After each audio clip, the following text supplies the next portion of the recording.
नमस्कार दोस्तों, my education ज्ञान चैनल में आपका फिर से स्वागत है। आज मैं ज्यामिति के कुछ बेसिक कॉन्सेप्ट बताऊंगा और आपको ज्यामिति सीखना है तो कुछ बेसिक चीज़ों को के बारे में आपको जानना ज़रूरी है। जैसे ये पॉइंट है, तो पॉइंट किसे कहते हैं? तो पॉइंट उसे कहते हैं जिसकी लंबाई चौड़ाई नहीं होती है, सिर्फ एक स्थान होता है और इसे हम इस तरह से डॉट से इंडिकेट करते हैं। अब संरेख बिंदु किसे कहते हैं? कॉलिनियर पॉइंट्स किसे कहते हैं? तो 3 या 3 से अधिक बिंदु जो किसी एक सीधी रेखा से होकर गुजरती है उसे संरेख बिंदु कहते हैं। जबकि असंरेख बिंदु उसे कहते हैं जो 3 या 3 से अधिक बिंदु जो किसी सीधी रेखा से होकर नहीं गुजरती है, इसलिए उसे हम असंरेख बिंदु कहते हैं। रेखा किसे कहते हैं या लाइन किसे कहते हैं? तो रेखा अनंत बिंदुओं से मिलकर बनी होती है और इसके कोई अंत नहीं होते हैं। इसकी सिर्फ लंबाई होती है, और इसके अंत बिंदु नहीं होते हैं और इसकी चौड़ाई और मोटाई नहीं होती है और ये अनंत तक जाते हैं। इसलिए इसे दोनों दिशाओं में बढ़ाया जा सकता है, उसे हम रेखा कहते हैं। अब रेखा के प्रकार क्या है? सीधी रेखा। अब सीधी रेखा उसे कहते हैं जो अपनी दिशा नहीं बदलती है और एक सीधी लाइन में चलती है, तो उसे हम सीधी रेखा कहते हैं, यानी स्ट्रेट लाइन कहते हैं। अब कर्व लाइन किसे कहते हैं? कर्व लाइन उसे कहते हैं जो अपनी दिशाएं बदलती रहती है, इसलिए हम उसे कर्व लाइन कहते हैं, यानी कि वक्र रेखा कहते हैं। ठीक है। अब लाइन सेगमेंट किसे कहते हैं? तो लाइन सेगमेंट उसे कहते हैं इसका दो अंत बिंदु होता है, जैसे ए और ये बी। तो इसके दो अंत बिंदु होते हैं, यानी कि रेखा के बीच से एक रेखा खंड होते हैं, तो इसे हम लाइन सेगमेंट कहते हैं। तो रेखाओं के कुछ और प्रकार देख लें, टाइप्स ऑफ लाइन। अब देखें प्रतिच्छेदी रेखाएं किसे कहते हैं? Intersecting line. जब दो या दो से अधिक रेखा एक दूसरे को प्रतिच्छेद करती हो, जैसे कि मान लिया जाए ये ए और ये बी है, ठीक है, और ये सी और ये डी है। जब दो या दो से अधिक रेखा एक दूसरे को प्रतिच्छेद करती है तो हम उसे प्रतिच्छेदी रेखा कहते हैं। जैसे ए बी को सी डी प्रतिच्छेद कर रही है तो हम इसे प्रतिच्छेदी रेखा कहते हैं, इंटरसेक्टिंग लाइन कहते हैं। अब संगामी लाइन किसे कहते हैं? संगामी लाइन उसे कहते हैं जब 3 या 3 से अधिक रेखाएं किसी एक बिंदु से होकर गुजरती है। जैसे ए रेखाएं हैं, ठीक है, सी डी है, दूसरी रेखाएं हैं, एक तीसरी रेखाएं हैं इसी बिंदु से होकर गुजर रही है, ए बी सी, और ये डी मान लेते हैं, फिर इसे ई और इसे एफ मान लेते हैं। तो 3 या 3 से अधिक रेखाएं जब किसी एक बिंदु से होकर गुजरती है तो उसे हम संगामी रेखा कहते हैं, और सभी रेखाएं जिस बिंदु से होकर गुजरती है उसे हम संगामी बिंदु कहते हैं। तो संगामी रेखाएं पता चल गया, कॉन्करेंट लाइन। अंतर रेखाएं देखते हैं किसे कहते हैं? Parallel line. जब दो सीधी रेखा ए और बी, सी और डी, जब दो सीधी रेखा एक समान दूरी में चलती है और इसे अनंत तक बढ़ाने पर एक दूसरे को प्रतिच्छेद नहीं करती है तो उसे हम समांतर रेखा कहते हैं। जब दो सीधी रेखा एक समान दूरी में चलती है और अनंत तक बढ़ाने पर एक दूसरे को प्रतिच्छेद नहीं करती है तो उसे हम समांतर रेखा कहते हैं। और दोनों रेखाओं के बीच की दूरी बराबर होती है। दोनों रेखाओं के बीच की दूरी बराबर होती है। मान लीजिए 10 है तो सभी जगह 10 होगी, सभी जगह 10 होगी, तो इसे हम समांतर रेखा कहते हैं। परपेंडिकुलर लाइंस लंबवत रेखा किसे कहते हैं? वह दो लाइन जो एक समकोण पे काटती है। जब कोई दो लाइन आपस में समकोण पर काटती है तो उसे हम लंबवत रेखा कहते हैं, यानी कि परपेंडिकुलर लाइन कहते हैं। जैसे ये समकोण पे काट रही है तो ये परपेंडिकुलर लाइन होंगे। अच्छा, इसमें समांतर रेखा में एक और चीज़ बता दें कि जैसे ये ए बी पैरेलल का ये साइन है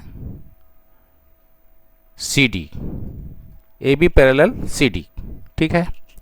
और जब दो लाइन एक दूसरे को समकोण पे काटती है तो उसे लंबवत रेखा कहते हैं, यानी परपेंडिकुलर लाइन कहते हैं। तो आप इसे ए बी परपेंडिकुलर का साइन ये है, A B perpendicular C D, उसी प्रकार C D perpendicular A B, तो इस तरह से हम लिखेंगे, ठीक है। अब ट्रांसवर्स लाइन यानी तिर्यक रेखा किसे कहते हैं? जब दो से अधिक रेखा अलग अलग बिंदुओं पे काटती है, वह रेखा जो दो से अधिक दी गई रेखाओं को अलग अलग बिंदुओं पर काटती है तो दी गई रेखाओं को तिर्यक रेखा कहते हैं। अब जैसे ये हो गए ए बी,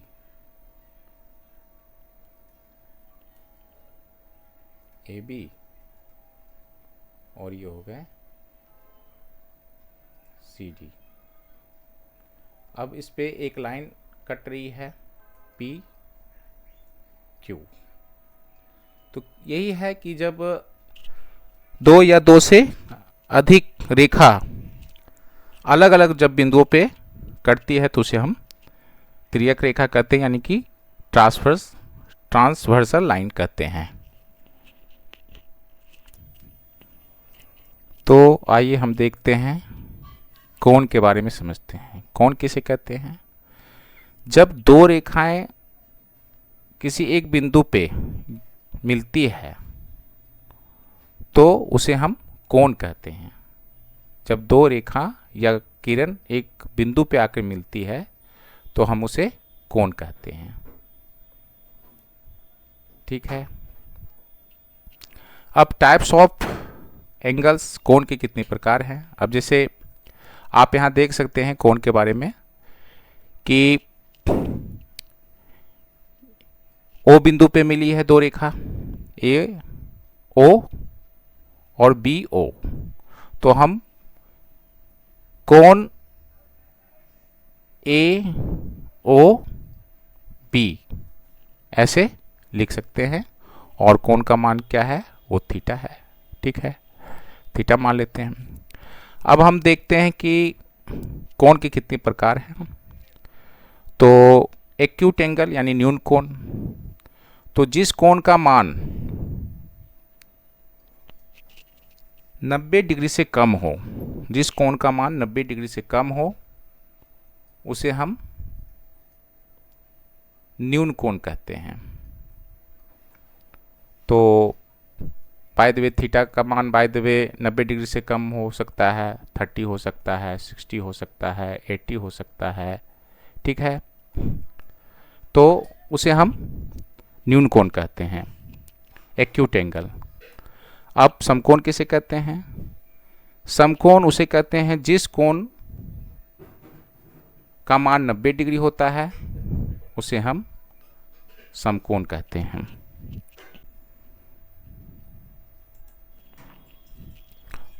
तो हम देखते हैं अधिक कोण किसे कहते हैं, ऑब्ट्यूज एंगल। तो जिस कोण का मान 90 डिग्री से अधिक हो लेकिन 180 डिग्री से कम हो, जिस कोण का मान 90 डिग्री से अधिक हो, तो जैसे थीटा है ये, तो थीटा इजकल टू जैसे 90 डिग्री से अधिक यानी कि 100 डिग्री हो सकता है, 110 डिग्री हो सकता है, 160 डिग्री हो सकता है। तो जिस कोण का मान 180 डिग्री से कम हो और 90 डिग्री से ज़्यादा हो, जिस कोण का मान 90 डिग्री से ज़्यादा हो और 180 डिग्री से कम हो, तो उसे हम अधिक कोण कहते हैं, ऑब्ट्यूज एंगल कहते हैं। ऋजु कोण किसे कहते हैं, स्ट्रेट एंगल किसे कहते हैं, जिस कोण का मान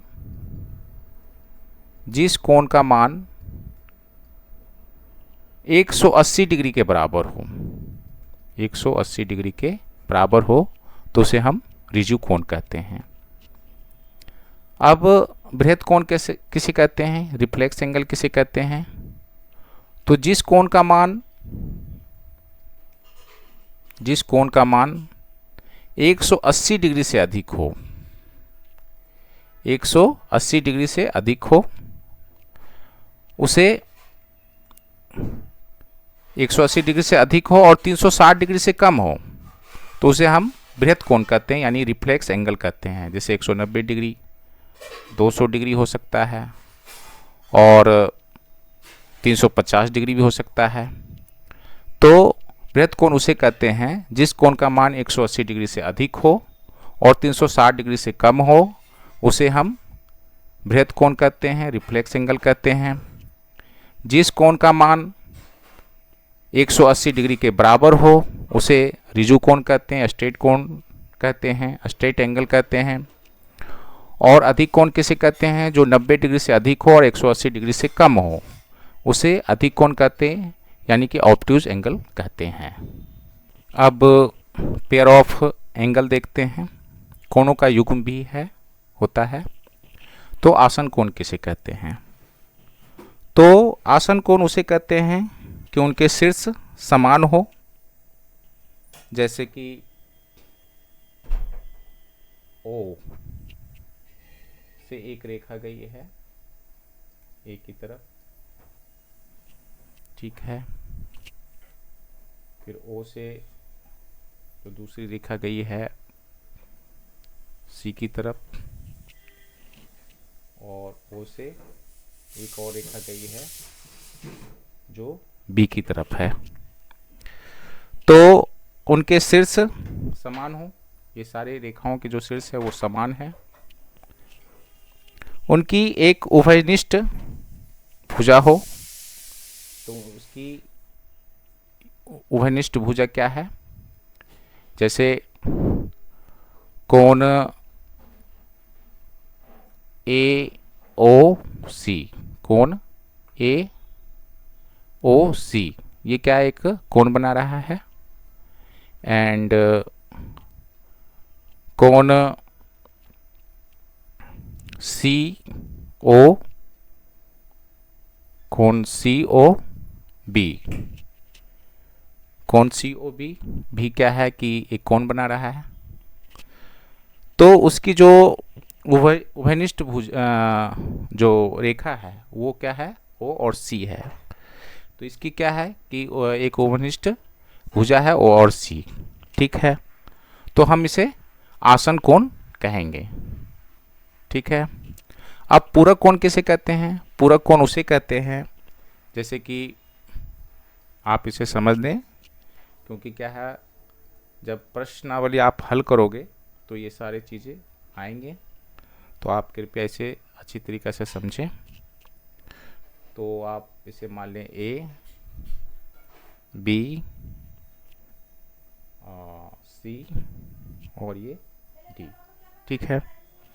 तो मान लेते हैं कि ये x डिग्री है और ये y डिग्री है। तो पूरक कोण किसे कहते हैं, यानी सप्लीमेंट्री एंगल्स किसे कहते हैं, जब दो कोणों का योगफल जोड़ यदि 90 डिग्री हो तो उसे हम पूरक कोण कहते हैं। जैसे x degree plus y degree is equal to 90 degree 90 degree, तो पूरक कोण उसे कहते हैं जब दो कोणों का योग 90 डिग्री हो तो उसे हम पूरक कोण कहते हैं, उसे हम सप्लीमेंट्री एंगल्स कहते हैं। ठीक है, अब हम संपूरक कोण किसे कहते हैं, कॉम्प्लीमेंट्री एंगल किसे कहते हैं।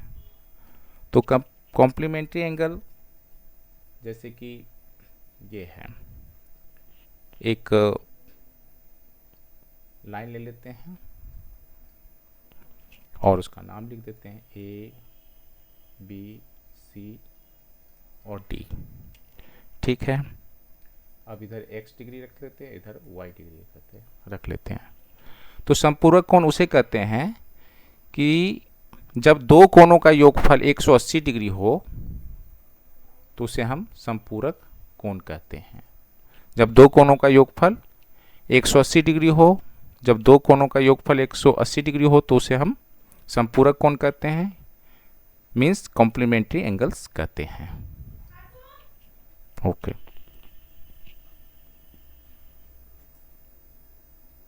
रैखिक कोणों का रैखिक युग्म। तो कोणों का रैखिक युग्म किसे कहते हैं, आइए इसे समझते हैं। तो यदि कोई रेखा किसी अन्य रेखा से मिलती है, जैसे ए और बी जो ओ और सी से मिलती है, तब इसके आसन कोण जो होते हैं 180 डिग्री होते हैं।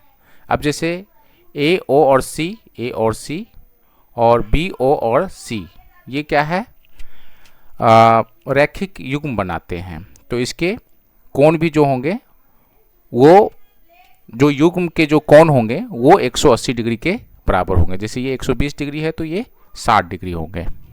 ठीक है, अब शीर्षाभिमुख कोण किसे कहते हैं, जब दो रेखा एक दूसरे को प्रतिच्छेद करती है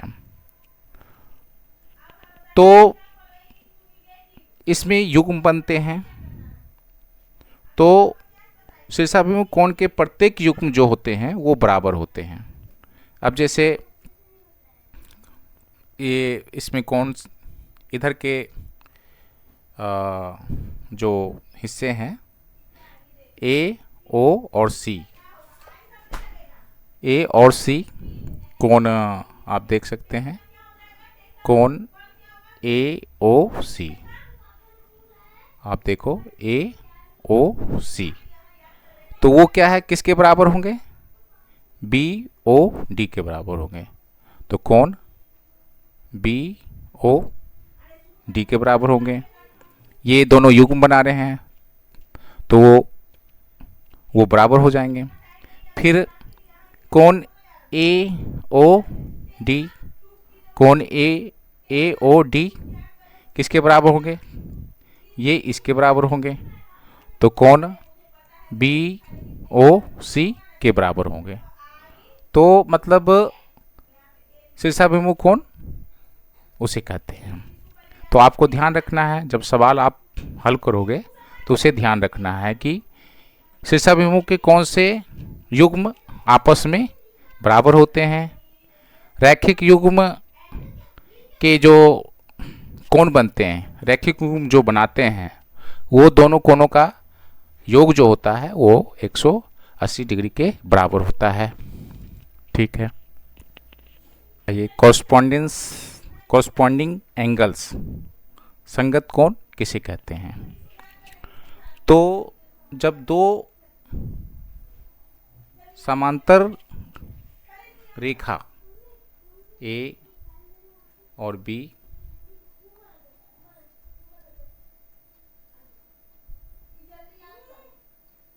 सी और डी, जब दो समांतर रेखा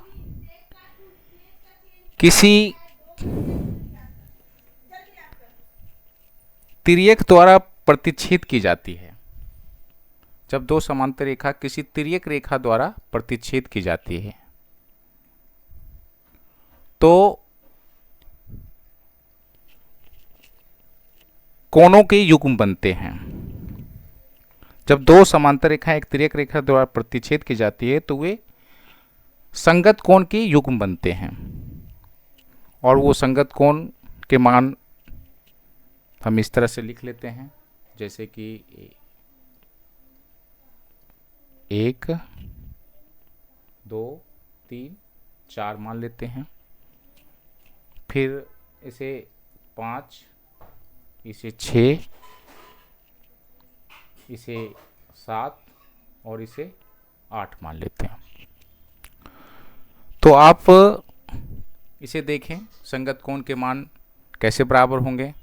कोण 1 जो होंगे वो कोण 5 के बराबर होंगे, वो कोण 5 के बराबर होंगे। ये कोण और ये कोण संगत है, इसलिए ये एक दूसरे के बराबर होंगे। फिर ये कोण 4 और कोण 8 ये बराबर हो गए, तो कोण 4 इज इक्वल टू 4 8 ये बराबर होंगे। ठीक है। कोण 3 और कोण 7 ये क्या है, आपस में बराबर होंगे, तो कोण 3 और कोण 7 आपस में बराबर होंगे। ठीक है। कोण 2 और 6 आपस में बराबर होंगे, कोण 2 और कोण 6 आपस में बराबर हो गए। तो जो ये रेखा है, जो दो समांतर रेखा को एक तिर्यक रेखा जब प्रतिच्छेद करती है तो संगत कोण जो होते हैं वो आपस में बराबर होते हैं। तो कोण 1 और कोण 5 आपस में बराबर हो जाएंगे, कोण 4 और कोण 8 आपस में बराबर हो जाएंगे, कोण 3 और कोण 7 आपस में बराबर हो जाएंगे, और कोण 2 और 6 आपस में बराबर होंगे। तो उसे संगत कोण को हम इस प्रकार से ध्यान रखेंगे, कॉरस्पॉन्डिंग एंगल्स। ठीक।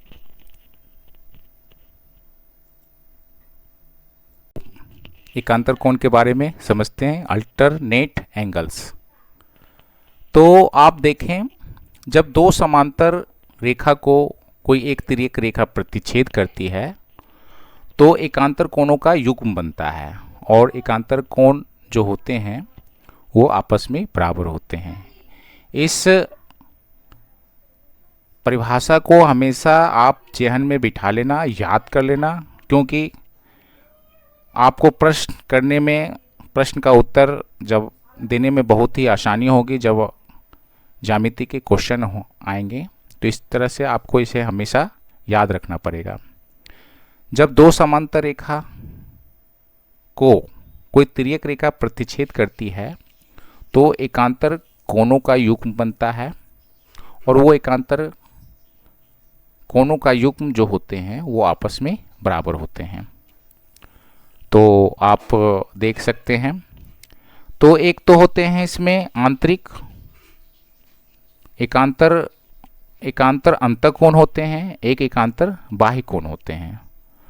तो एकांतर आप देख सकते हैं कोण 2 एकांतर, तो कोण 2 जो है कोण 2 जो है कोण 8 के बराबर होंगे, कोण 8 के बराबर होंगे। ये अंदर है इसलिए ये एकांतर अंतःकोण है। फिर कोण 3 जो है कोण 5 के बराबर होगा, कोण 3 जो है ये 5 के बराबर होगा। तो कोण 3 जो है कोण 3 कोण 5 के बराबर होगा। तो ये अंदर है, तो ये एकांतर अंतःकोण हो गया। ठीक है। अब बाह्य अंतःकोण, जैसे कोण 4 और कोण 6 आपस में बराबर होंगे, कोण 4 और कोण 6 आपस में बराबर होंगे। फिर कोण 1 और कोण 7 आपस में बराबर होंगे, कोण 1 इज इक्वल टू कोण 7 आपस में बराबर होंगे। ये और ये आपस में बराबर होंगे, ये और ये आपस में बराबर होंगे। जबकि ये और क्रॉस करते हुए 8 है, 2 और 8 आपस में बराबर होंगे, और 3 और 5 आपस में बराबर होंगे। तो बाह्य अंतः कोणों का युग्म, बाह्य एकांतर अंतः कोण आपस में बराबर है, और एकांतर बाह्य कोण आपस में बराबर है। तो एकांतर कोणों का जो युग्म होते हैं वो बराबर हो जाते हैं। अब देखिए क्रमागत आंतरिक कोण, क्या है कॉन्सेक्टिव इंटीरियर एंगल्स। तो देख लें कैसे हैं क्रमागत आंतरिक कोण। जब दो समांतर रेखा कोई तिर्यक रेखा प्रतिच्छेद करती है तो उसके एकांतर कोणों का जो युग्म होता है, तो उसके एकांतर आंतरिक कोणों का जो युग्म होता है वो 180 डिग्री के बराबर होता है और वो एक दूसरे के पूरक भी होते हैं।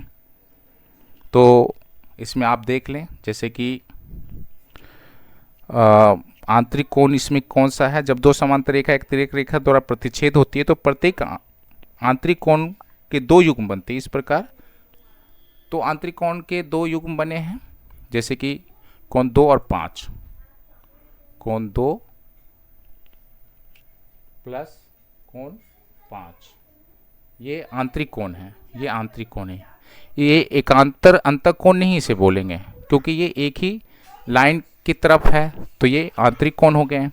तो ये कोण 2 और कोण 5 180 डिग्री के बराबर होंगे और वो ये दोनों एक दूसरे के पूरक कोण भी होते हैं। फिर क्या है कोण 3 और कोण 8, कोण 3 और प्लस कोण 8 जो होंगे वो 180 डिग्री के बराबर होंगे। तो मैंने ज्यामिति में जो बेसिक कॉन्सेप्ट हैं मैंने सब समझा दिया है। आशा करता हूँ कि आपके सारे कॉन्सेप्ट क्लियर हो गए होंगे और अगर आपको कॉन्सेप्ट क्लियर नहीं हुए हैं तो कृपया हमें कमेंट ज़रूर करें और चैनल को सब्सक्राइब ज़रूर करें। आपके चैनल सब्सक्राइब करने से, लाइक करने से हमारे मनोबल बढ़ते हैं और इस तरह के एजुकेशनल वीडियो मैं आप लोगों के पास लाता हूँ। कृपया क्या है ऐसे एजुकेशनल चैनलों को मोटिवेट कीजिए ताकि लोगों को भी इसका लाभ मिले। तो धन्यवाद।